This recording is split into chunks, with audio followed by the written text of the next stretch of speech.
You ever do everything you're supposed to do? Check all the boxes, follow all the rules, only to get to the finish line and think, wait, is this really it? Well, that's exactly what we're talking about today. We're going to dive into the story of a guy named Alex Thompson, who did everything right, but realized he was on a path that felt completely wrong.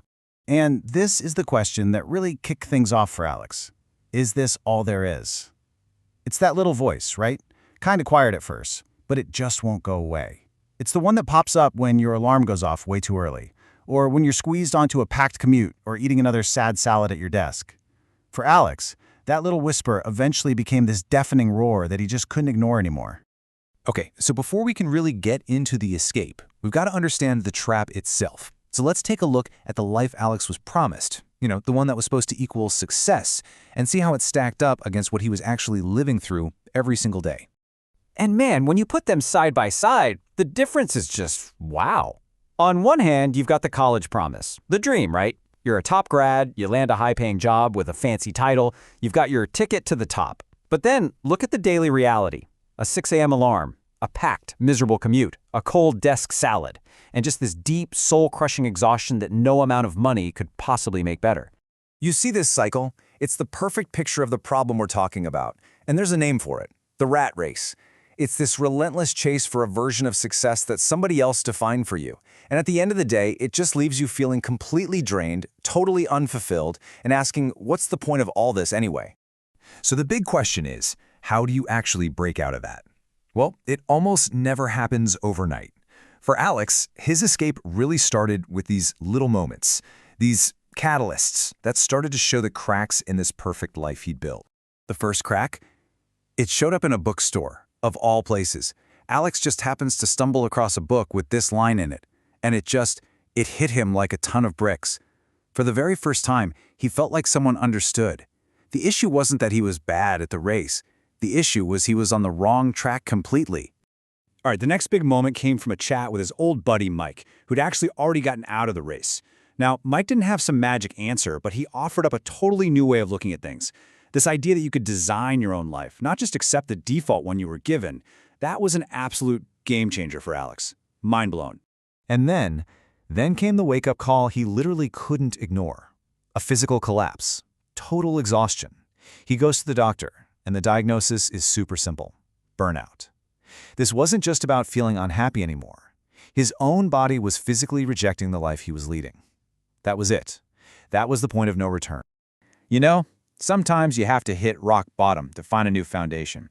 And that's what happened here. Being forced to stop, Alex finally shifted gears. He went from just dreaming about getting out to actually creating a real concrete plan to make it happen. Let's break down how he did it. And I want to be really clear about this. This was not some reckless, impulsive decision. It was a calculated, strategic plan. Step 1, he slashed all his non-essential costs. Just got ruthless with his budget. Step 2, he built up a safety net, an emergency fund. And step 3, and this is so important, he started exploring a passion project, building something on the side before he quit. And that passion project? Photography.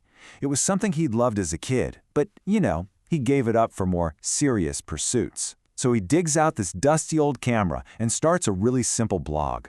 The goal at first wasn't even about making money. It was just about connecting with something that made him feel alive again, creating this tiny spark of a different life. So, Alex has his plan. He has his side project bubbling away. He takes the leap. He quits his job. But let's get real for a second. This is where the story gets tough.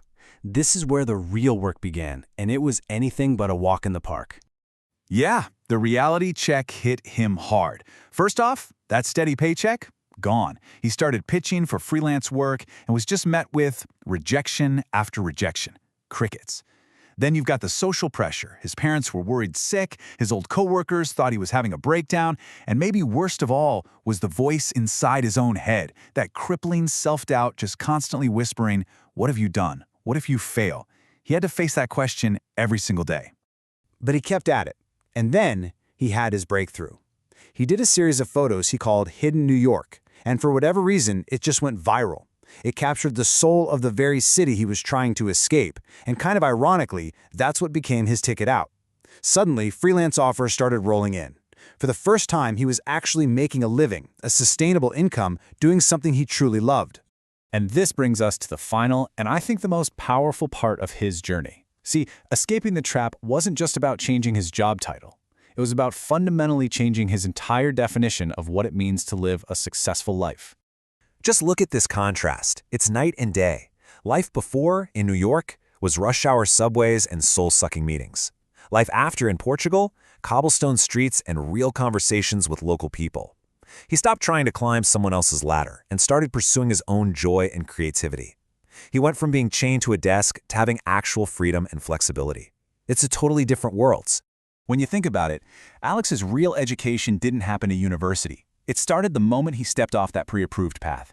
He learned the lessons college never taught him: how to actually question the system, the critical importance of your own mental health, the surprising joy you can find in simplicity, and probably the biggest one of all, how to chase the things that actually spark joy inside you. This line from Alex's journal really just sums it all up perfectly, doesn't it? The escape isn't one big dramatic moment. It's a process. It's 1,000 tiny decisions you make every day. The choice to say no to what's draining you, and the choice to say a brave yes to what actually fulfills you. And that really leaves us with the final question, the one Alex's story puts right back on us. Look, this isn't about everyone needing to quit their job and move to Portugal. Not at all.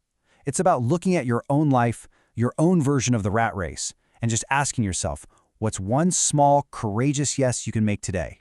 A yes that moves you just one step closer to a life that feels genuinely, authentically yours.